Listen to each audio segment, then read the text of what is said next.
Hi, this is Nupur from Keto Curries and I'm here to share some Indian keto breakfast recipes. If you're on a keto diet and you are craving your idlis and dosas and puris, you can try these recipes. They may not exactly taste like original non-keto recipes, but the taste is close enough that it's going to satisfy your cravings. All the timestamps for these recipes are mentioned in the description section. I hope you enjoy them. Please let me know in the comments.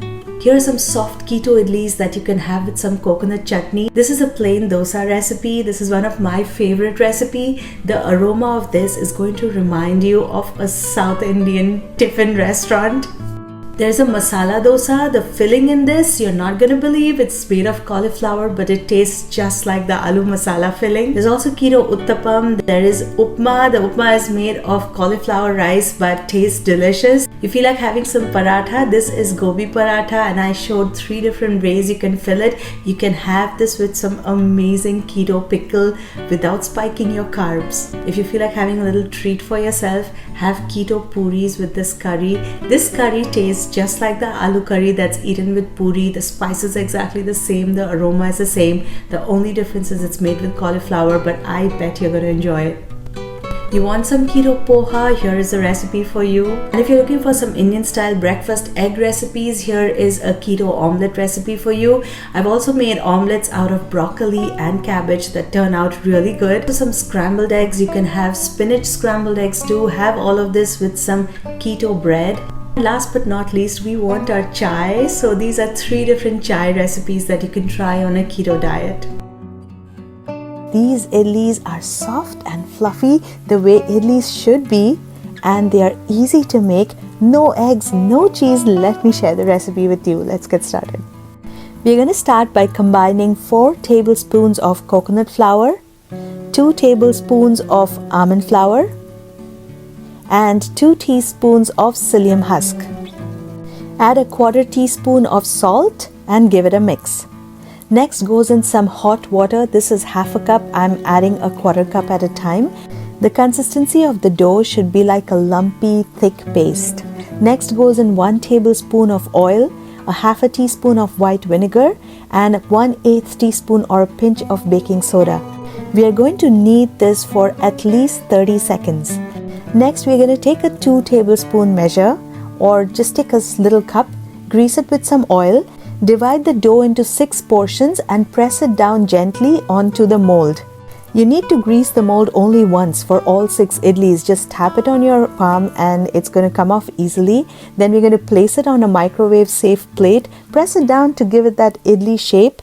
And you're going to get 6 out of this recipe, and we are ready to put it into the microwave oven for 1.5 minutes, guys. That's it. This is not going to be steamed like normal idlis. Don't try it. I tried it. It was a disaster. Place it in the microwave. They're going to fluff up a little. And when it's out of the microwave, they're going to feel soft and spongy. They're not going to feel pasty anymore. Let it cool down a little bit, and your keto idlis are ready, guys. I am so excited for you to try this recipe, guys. It took me months to perfect this recipe, and now the way it feels, the texture of the idli, it just makes me want to dance. The idlis remain soft even after they've cooled down. If you want to refrigerate it, just warm it up in the microwave and they're going to turn soft again. We are going to have this with some yummy coconut chutney. For this, we're going to add in 1/2 cup of fresh or frozen coconut pieces into a grinder jar, 1 tablespoon of roasted peanuts, a 1/4 inch of ginger, 1 green chili, 2 to 3 curry leaves, some salt to taste, and a 1/4 cup of water.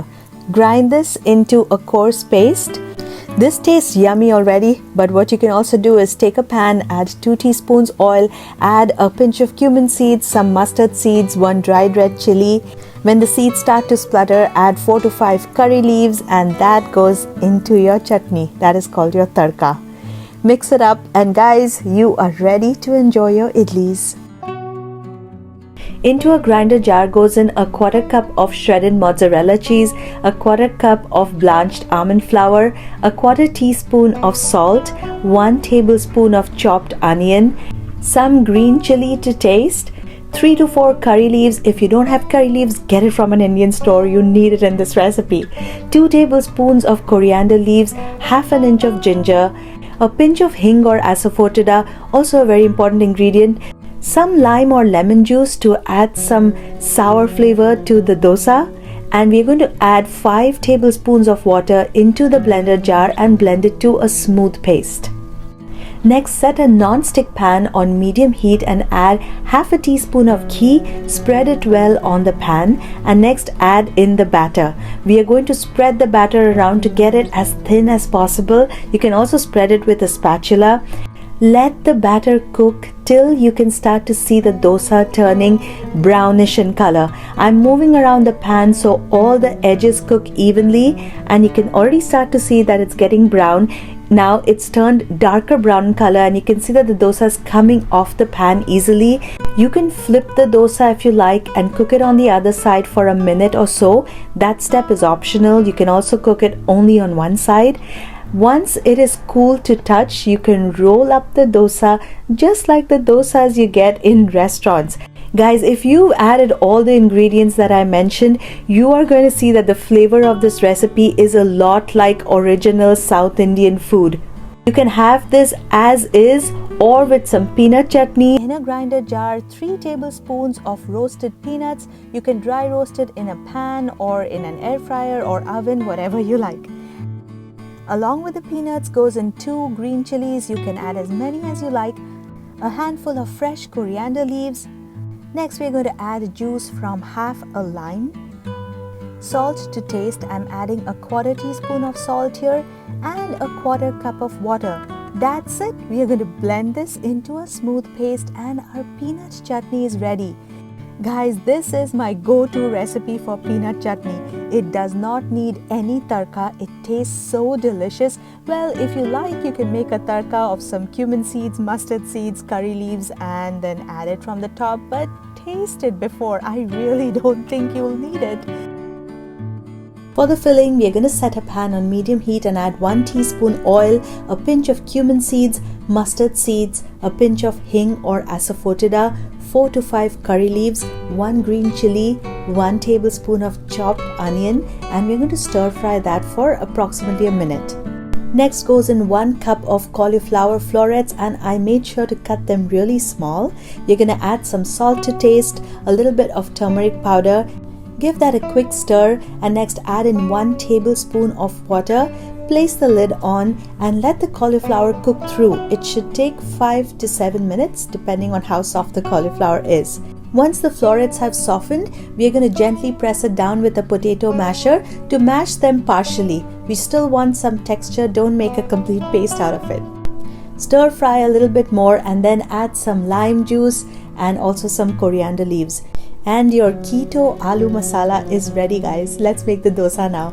We will combine 4 tablespoons of almond flour, 4 tablespoons of shredded mozzarella cheese, a 1/4 teaspoon of salt, 2 teaspoons of plain unsweetened yogurt, 1/8 teaspoon of baking soda, 5 tablespoons of warm water, and let's give that a mix. We want the consistency to be pourable, so this is slightly thick, so I'm adding another tablespoon of warm water, and that looks good. Make sure to use a non-stick pan to cook the dosa. Grease it with half a teaspoon of ghee, and you're going to pour in half of the batter. So you should be able to make 2 dosas. Also, the cauliflower masala that we made is enough for 2 dosas. Spread the batter around and let it cook.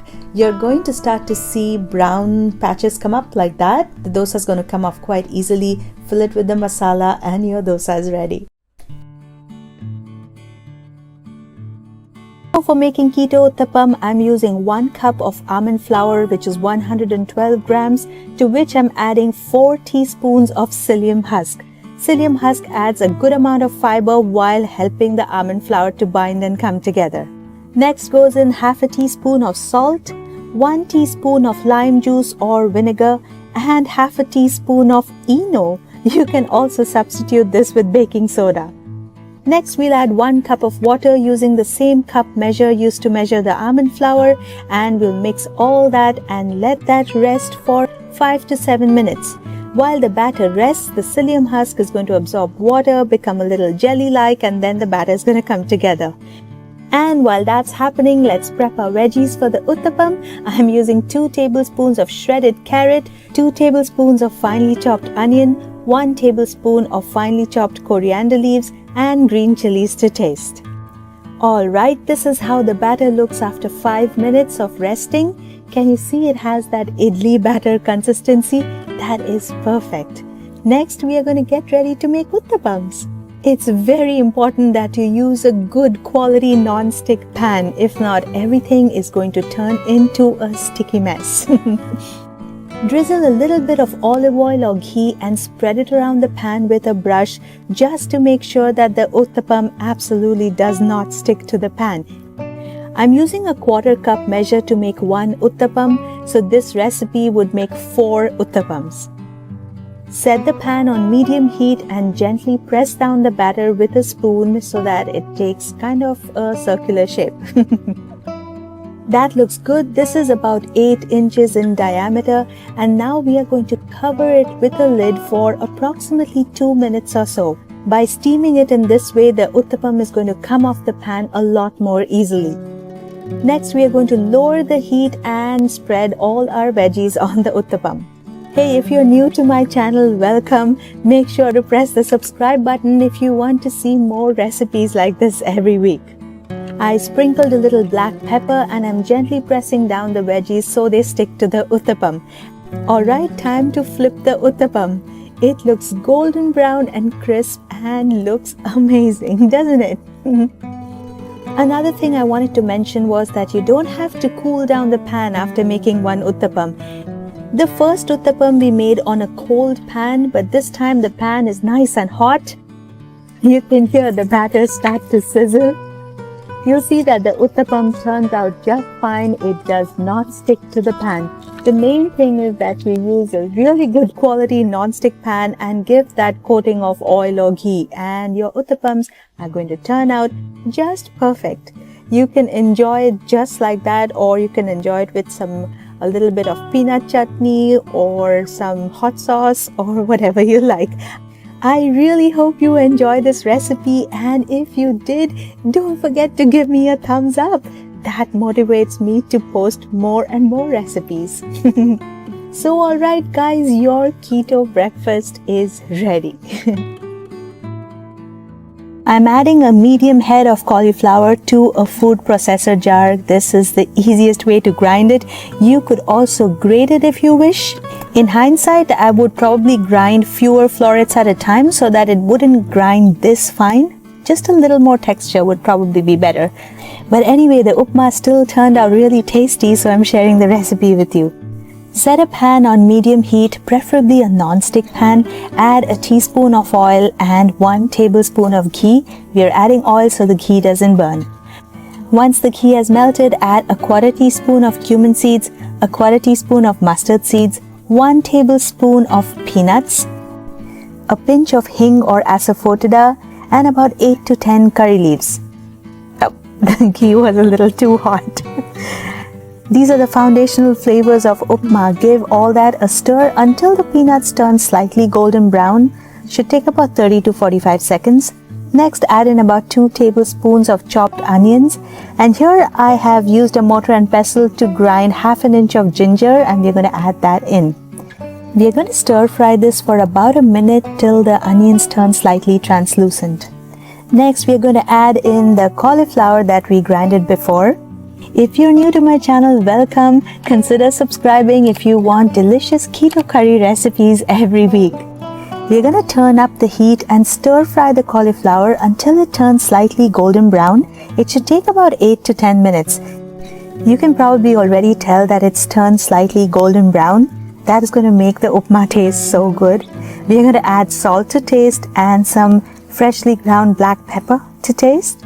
Mix well, and next, for adding some texture to the Upma, we are going to add 1 tablespoon of shredded desiccated coconut. You can also use fresh coconut if you wish. And to brighten up the Upma, we are going to add lime juice to taste. For written recipes, guys, you can visit my blog. The links are in the description. Next, we'll add some red chili flakes for some heat, and we are going to garnish with coriander leaves. That's it. I hope you enjoy this as much as I did. For the cauliflower filling, add 100 grams of cauliflower with half an inch of ginger, 1 green chili and 2 tablespoons of coriander leaves into a grinder jar and grind to a smooth paste. Set a pan on medium heat, add 1 tablespoon of oil, half a teaspoon of coriander powder, stir fry for 10 seconds or so. Next, add in the cauliflower paste. Add in some salt to taste and stir fry everything for 1 to 2 minutes till the cauliflower becomes smooth and has a sticky consistency. Next, give it a taste, add some more salt if needed, sprinkle some black pepper powder, and our cauliflower filling is ready. Coriander leaves, ginger and green chili gives this filling a wonderful flavor and your parathas will taste delicious with this. Divide this into 4 portions. For the paratha dough, combine a quarter cup of almond flour, a quarter cup of coconut flour, half a teaspoon of xanthan gum, a quarter teaspoon of salt and half a teaspoon of ghee. Mix the dry dough well with your fingers and next add in water a little bit at a time till it forms a soft dough. The water should be at room temperature and you're going to approximately use a little more than a quarter cup of water. Once the dough comes together, it's going to feel slightly sticky, so add in half a teaspoon of oil. I'm using avocado oil and coat the dough with it so it feels smooth again. We're going to divide this into 4 portions.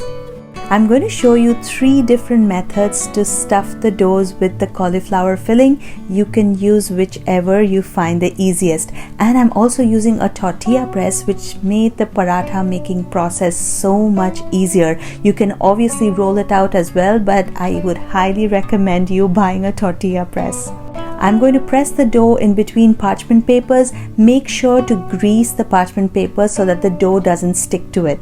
So let's start with method 1. We are going to grease the parchment paper with some oil, like I said. Then use 1 portion of the dough ball, grease the ball as well.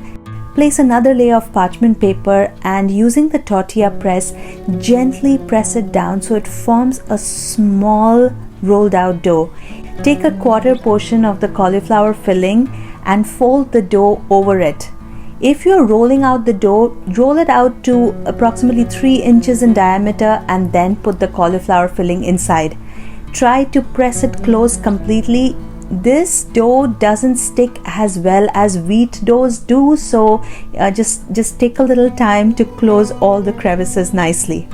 And then we're going to grease the ball again and press it down with the tortilla press. This time press it all the way so that it flattens nicely. Don't try to pick up the paratha from the parchment paper. Just grease your pan with some ghee and then place the parchment paper with the paratha directly on the pan and then gently peel away the second parchment paper. This way your paratha is not going to tear. You're going to cook the paratha till it turns golden brown on both sides. It should take approximately 2 minutes per side. You can add some ghee on the other side before flipping it and your paratha is ready using method 1. Let's go to method 2 now.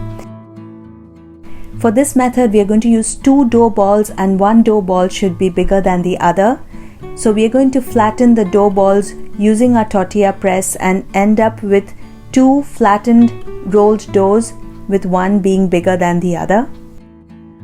You can obviously roll them out as well. It just is a lot more easier to do this with the tortilla press. Once we have 2 rolled out doughs, we are going to start with the bigger one and we are going to place twice the amount of cauliflower filling inside. This is a thick paratha, so make sure to use double the amount of filling than what you used for method 1. Spread it on the bigger dough, leave a small margin, then coat the margin with some water so it's sticky and then fold the bigger one on the smaller one. Is this complicated? I don't know how to explain this well, but I hope it's easy when you watch how I'm doing it. Flatten it further and your paratha is ready. This is exactly how traditional parathas are made. Grease the pan with some ghee and this you can directly add on the pan. Try not to break it like I just did. You can easily fix it if it does break. And then we are going to cook it till it's golden brown on both sides.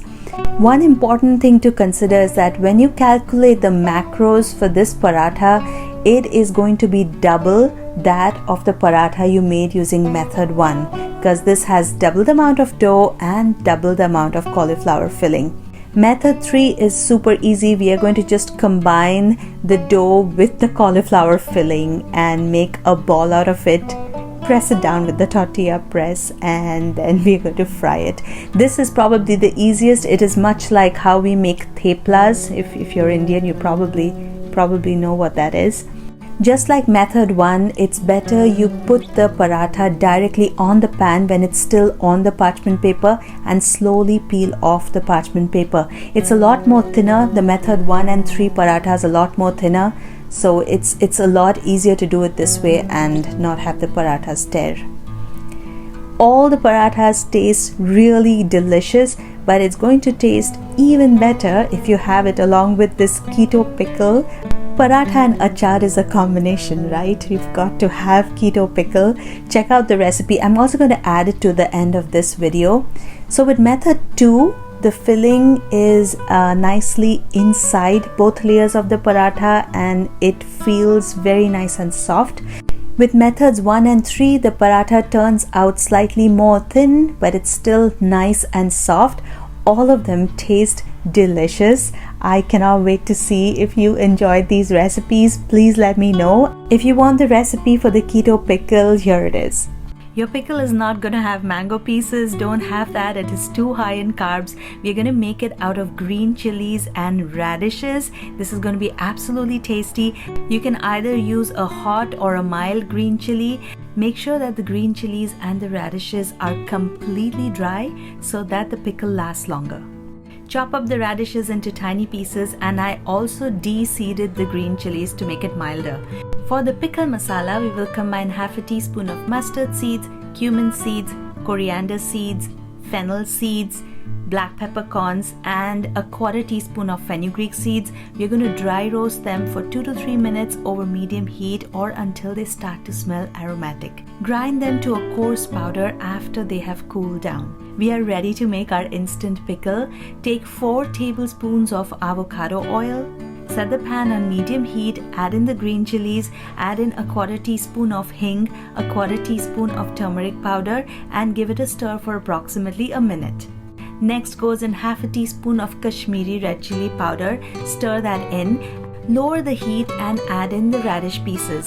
We want to give it just a quick stir. We don't want the radish to get all mushy. It should stay crunchy. Add in the pickle masala, 1 teaspoon of white vinegar, a half a teaspoon of salt. Let's give it a taste. Pickles are usually tangy and salty, so add in a little more salt or white vinegar if needed. Place it in an airtight container in the refrigerator and it should be fine for 7 to 10 days. We're going to start off with 100 grams of cauliflower florets and make sure to cut them in really small pieces.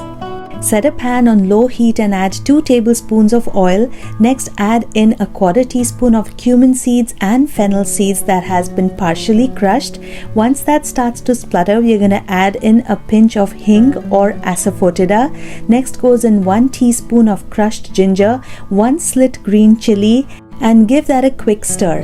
Next goes in a quarter teaspoon of turmeric powder, half a teaspoon of Kashmiri red chili powder, half a teaspoon of coriander powder, and we are going to stir fry that for approximately 30 seconds. Next goes in half a small tomato that has been freshly pureed. Stir the gravy till it starts to reduce and you're going to see that it starts to look oily like that. At that point, we are going to add in the cauliflower florets. We're going to add some salt to taste. Mix everything well and add in a half a cup of water.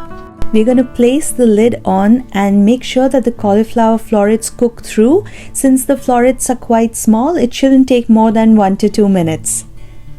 Next, we're going to give it a taste and we're going to add some more salt if needed. And to get the texture of that aloo curry that's eaten with Poori, we are going to mash some of the cauliflower florets so the gravy gets slightly thick. My kitchen smells just like that aloo curry, guys. I hope you like this recipe. We're going to finish with half a teaspoon of ghee and garnish with coriander leaves. To make the puris, we are going to combine a quarter cup of almond flour, a quarter cup of coconut flour, a quarter teaspoon of salt, half a teaspoon of xanthan gum, half a teaspoon of oil. I use avocado oil. Mix well and let the oil coat the flour. Next, we're going to add a quarter cup of hot water. Make sure that the water is hot for the dough to have the right texture. Doughs used to make puri tend to be a little dry and stiff. This is required so the puri puffs up well when fried. Add a half a teaspoon of oil so the dough doesn't feel sticky when you roll them out. We are going to portion this dough into 8, so you can make 8 puris out of it. You can either roll out every dough ball or use a tortilla press. Someone in the comments had mentioned that I buy a tortilla press, and it truly does save a lot of time. It's highly recommended. Grease the parchment paper as well as the dough ball, cover with another parchment paper, press it down, and done. It is that easy. You can make a lot of puris in no time by a tortilla press, guys. This comes off the parchment paper quite easily. Heat up some oil. I'm using avocado oil again. Heat it up to medium-high heat. You can test it by adding a small piece of dough. If it sizzles and floats up right away, the oil is ready to fry. Add the rolled out dough into the oil. Press it down a little. That encourages it to puff up. But the first puri did not puff up, just like the first bad pancake or the first bad dosa. But the second puri puffed up. And all the rest did puff up as well. Just make sure to cook the puris till they are golden brown on both sides. It probably takes a slightly bit longer to cook than normal wheat puris, maybe like 1 to 2 minutes per side. The texture of these puris are very much like normal wheat puris, and the taste is pretty neutral. It tastes absolutely amazing with this cauliflower curry that we just made. I also wanted to say that I made these puris only with almond flour. In that case, it turned out very stiff and flaky, and only with coconut flour also doesn't turn out as good. You do need a combination of almond flour and coconut flour to get the right texture. Try it out with some keto pickle. I already posted the recipe. Enjoy. We're going to start by grinding or grating 200 grams of cauliflower. In a pan, add 1 tablespoon of ghee, add a quarter teaspoon of mustard seeds, a quarter teaspoon of cumin seeds, 1 tablespoon of peanuts, and stir fry till the peanuts are golden brown. Next goes in 4 to 5 curry leaves, 2 slit green chilies, a pinch of hing or asafoetida, 2 tablespoons of chopped onion. Stir fry the onions for 30 to 45 seconds. Add in half a teaspoon of turmeric powder, followed by the riced cauliflower. 200 grams of cauliflower should give you 2 cups of riced cauliflower. Next, add in some salt to taste and mix everything. Reduce the heat to low and place the lid on for 1 to 2 minutes. Stir fry the cauliflower till it browns slightly. Next, add in some lime juice to taste, sprinkle some coriander leaves, and your keto poha is ready. We are going to start off with 2 large eggs. Whisk that thoroughly. If you have an egg beater, even better. And now set that aside. Next, set your pan on low to medium heat. A non-stick pan would be your friend here. Add 2 teaspoons of ghee or butter. I like to make this in ghee. I think it does taste better. Spread it around to cover the pan, and next we are going to add 2 tablespoons of finely chopped onion and 2 tablespoons of finely chopped tomatoes. Some chopped green chilies if you like it hot, a quarter teaspoon of salt, some black pepper to taste, and we are going to stir fry all that till the onions turn slightly translucent. It should not take more than a minute. Next, we'll add 1 tablespoon of chopped coriander leaves and just mix it in. We don't want to stir fry that because we want to preserve that freshness. Now completely turn down the heat and add in the eggs. The reason why we completely turn it down is because we can mix it well with the veggies and then spread it around to form an omelette. If the heat is high, it's going to turn into scrambled eggs, which is tasty too. But we are making omelette, right? I like to cook the egg till it just solidifies. I don't like overcooked eggs, but if you like to brown it more, that's totally up to you. This looks good enough, and I'm going to flip it. carefully. That's browned a little more than I want, but oh well. Alright, so our Indian style masala omelette is ready. We're going to start by chopping some broccoli florets. This is a total of 150 grams and I'm using a vegetable chopper to chop the broccoli. You can totally cut it up fine with a knife, but this is just the easier way to do it. I'm using 4 large eggs for this recipe, so it's going to make 2 servings. Beat the eggs thoroughly and set it aside. Guys, if you like Indian food and you are on a keto diet, then this channel is for you. For this recipe, a non-stick skillet is your friend. Use 2 tablespoons of ghee, heat it to medium heat and add 2 tablespoons of finely chopped onion. Next, we will add 1 clove of garlic, also finely chopped. Stir fry this for approximately 30 seconds or so until the onions turn slightly translucent. Next, we will add 2 tablespoons of chopped tomatoes. This is half a medium Roma tomato that I used, and we are also going to add the chopped up broccoli. Guys, if you prefer written recipes, I also have a blog page that's called ketocurries.com, so do check it out if you like.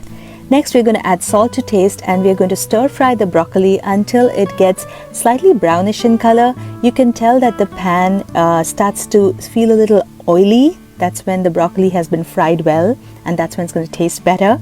And next, we're going to add in all the masalas. We'll add 1/8 of a teaspoon of cumin powder, a 1/4 teaspoon of coriander powder, a 1/4 teaspoon of garam masala powder, a 1/4 teaspoon of red chili powder, and 2 tablespoons of chopped coriander leaves. Stir fry all of these for approximately 30 seconds so that the spices get nice and toasty, and make sure that this tastes delicious, guys. Add more salt if needed, a little more chili powder if needed. And it's soon time to add in the eggs. I'm going to just add a little bit salt and beat the eggs up a little more. Now time to turn off the heat and spread the broccoli nice and evenly on the skillet surface. Pour the egg slowly so the entire surface is covered. Turn the heat back on to low and cover it with a lid. Cover it for 1 to 2 minutes or until the eggs look almost half cooked. The skillet that I'm using is pretty large, so I'm going to move it around just to make sure that the eggs cook evenly. This is quite a large omelette. It is 12 inches wide, so I am freaking out to flip it. So I'm going to transfer this onto a plate and then turn it over back on the skillet. Guys, have this with your favorite hot sauce and I'm telling you, you will love it. So set a non-stick pan on medium heat and add 2 teaspoons of ghee. Coat the pan well with ghee. The last thing we want is our omelette sticking to the pan. Next, we're going to add 1 tablespoon of sliced onion and a 1/4 teaspoon of garlic powder. You could also use fresh garlic if you wish. And now I'm using a 1/4 teaspoon of chicken masala. You can use any brand of your choice. A 1/2 teaspoon of red chili powder.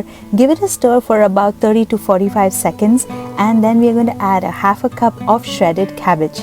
We are going to stir fry the cabbage only for about 15 to 20 seconds. We still want some crunch of the cabbage remaining. And next we are going to add in some coriander leaves. Give that a quick stir. Next we are going to turn down the heat and we are going to spread the cabbage like a little mat, over which we are going to add in 2 eggs. Add in some salt to taste, beat it well and pour it over the cabbage. Guys, if you're new to my channel, welcome. Consider subscribing for exciting keto recipes every week.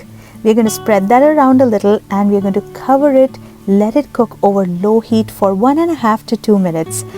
Once the surface of the omelette looks cooked, just drizzle a little bit oil on the side so the omelette doesn't stick, and it's time to flip it.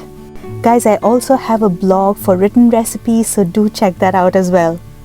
Doesn't this look gorgeous? Guys, this turned out so tasty, and I drizzled some hot sauce on it and it was delicious. If you like Indian food, you will love this recipe, guys. Do give it a try. Set a non-stick pan on low heat and add 1 tablespoon of butter.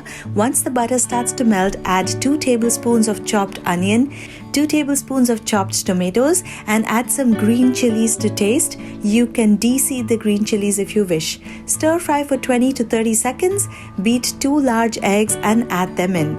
Keep stirring till the eggs start to cook, and at this point turn off the heat. We don't want to overcook our eggs. Add some salt to taste, add some black pepper powder to taste. You can add some red chili flakes if you like. Garnish with some coriander leaves and have this with some keto bread. We are going to start off with 4 large eggs, to which we'll add salt to taste and a 1/4 teaspoon of pepper. Whisk well and set it aside. Next, we will set a pan on medium heat and add about 2 teaspoons of any cooking oil of your choice. We will also add a 1/4 teaspoon of cumin seeds. Once the seeds start to splutter, add 3 tablespoons of chopped onions, chopped green chilies to taste, 6 to 7 curry leaves and cut them in small pieces for more flavor, and 1 tablespoon of chopped garlic. We are going to stir fry all these till the onions turn slightly translucent. This shouldn't take more than a minute. We don't want to brown the garlic. Alright, next we'll add in 2 tablespoons of chopped tomatoes. Give that a quick stir. Next we're going to add a pinch of turmeric powder and 1 teaspoon of coriander powder. Stir that for about a minute so that the spices get toasted and the tomatoes get slightly soft. If you're new to my channel, welcome. Consider pressing the subscribe button if you'd like delicious keto curry recipes every week. Next, I'm adding in 150 grams of spinach leaves, and I'm going to sprinkle some salt on it, like 1/2 teaspoon of salt, which is going to help them cook and wilt faster. We're going to cover them for about a minute so that the leaves just start to wilt and it's easier for us to stir everything well. Now we are going to stir all the leaves so that they wilt. We don't want to overcook them and lose all our nutrition. We'll just stir them until they wilt, then move them to one side. Add about 3 to 4 teaspoons of oil, into which we are going to pour our eggs. Turn down the heat and stir the eggs slowly till they turn into nice chunky pieces. A lot of people add the eggs directly on the spinach leaves, but I like it this way. You can do it whichever way you wish.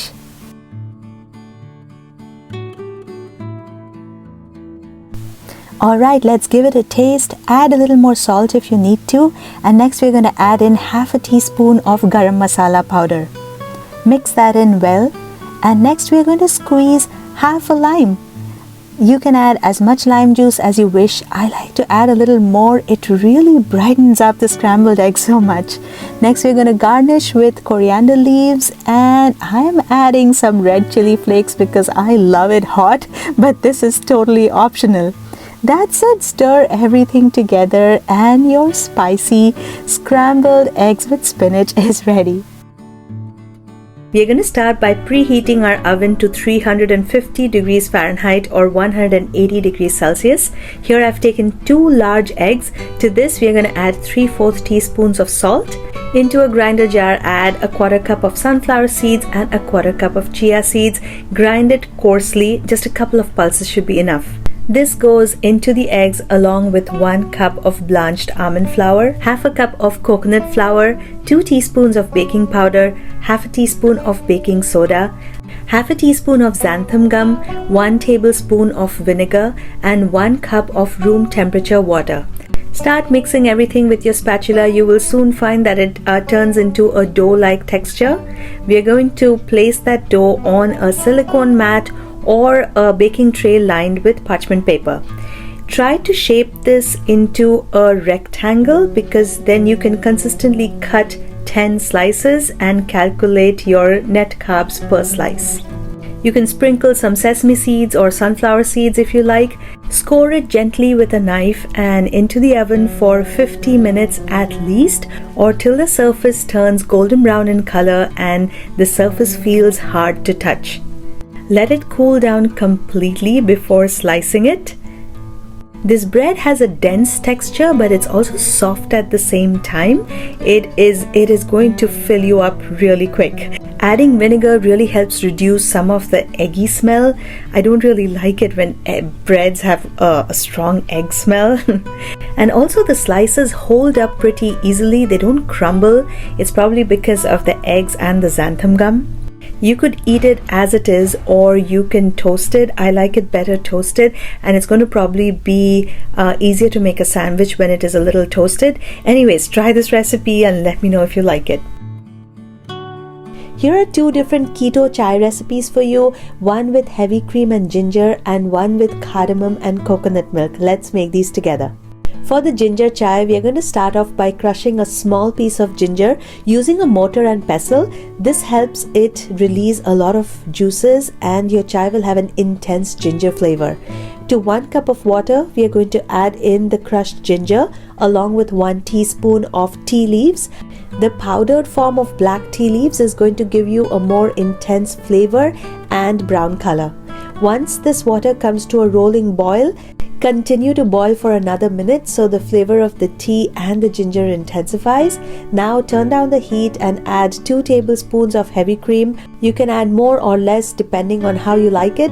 You can add in any keto sweetener of your choice. This is a little bit of stevia. I normally don't add any sweetener to my tea, and your ginger chai is ready. For the cardamom chai, we are also going to start off with 1 cup of water. To that, we are going to add 1 green cardamom that has been partially crushed with the seeds and everything. Next goes in 1 teaspoon of tea leaves. Again, make sure to use the powdered tea leaf form. This gives a better color and a more intense tea taste. Once the water comes up to a rolling boil, boil it for another minute. Next, turn down the heat and add 2 tablespoons of coconut cream.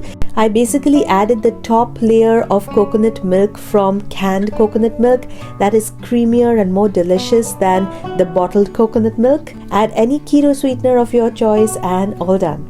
If you're looking for the recipe of keto masala chai, this is really aromatic with a homemade masala mix. Check out the recipe. You'll find the link in the description section. This chai is my favorite keto chai, guys. For the chai masala mix, we are going to combine 2 tablespoons of fennel seeds, a 1-inch piece of cinnamon stick, half a teaspoon of cloves, half a teaspoon of black peppercorns, and 2 tablespoons of green cardamoms. Set the pan on medium heat and we want to dry roast this for about a minute or till you just start to smell their aroma. The reason we dry roast it is to get rid of any moisture so that the mix keeps longer and also the spices turn more aromatic. Don't roast the seeds for too long, if not the spices are going to turn bitter.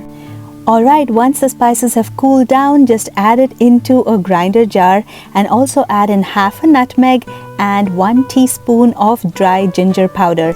If you like the taste of ginger, you can add another teaspoon of ginger powder. We are going to grind this into a coarse powder. This mix is enough for about 20 cups of tea and it is ready to go into an airtight container and you can store it for months. So next time you have to make keto chai, you're going to make it in no time. Okay, let's make keto chai now. For 2 cups of chai, I'm taking 1.5 cups of water. And my favorite keto sweetener is this erythritol and monk fruit blend. For 2 cups of chai, I use 2 teaspoons of this. You can obviously use any keto sweetener of your choice. Next goes in 2 teaspoons of Indian black tea leaves. For 2 cups of chai, we need 2 teaspoons of tea leaves. Easy. We will give that a stir and bring it up to a boil. Once it starts to boil, let it boil for a good 2 minutes. The longer you boil, the more intense the taste of the tea. Next, I'm adding half a cup of my DIY half and half. This is a 1/4 cup of unsweetened almond milk mixed with a 1/4 cup of heavy whipping cream. A combination of these two makes the net carbs negligible. I use about 3/4 teaspoon of chai masala for 2 cups of tea. If you like it more intense, you can add more. If you like it less intense, just add less. And once the tea comes up to a boil, keep boiling it for another 2 minutes. Yeah, making good chai needs a lot of spices and a lot of boiling. I wish you were here to smell this aroma, guys. Alright, now turn the heat off, place the lid on and let the chai rest for 1 minute. Now guys, get ready to pour yourself maybe one of the best keto chais you've ever tasted.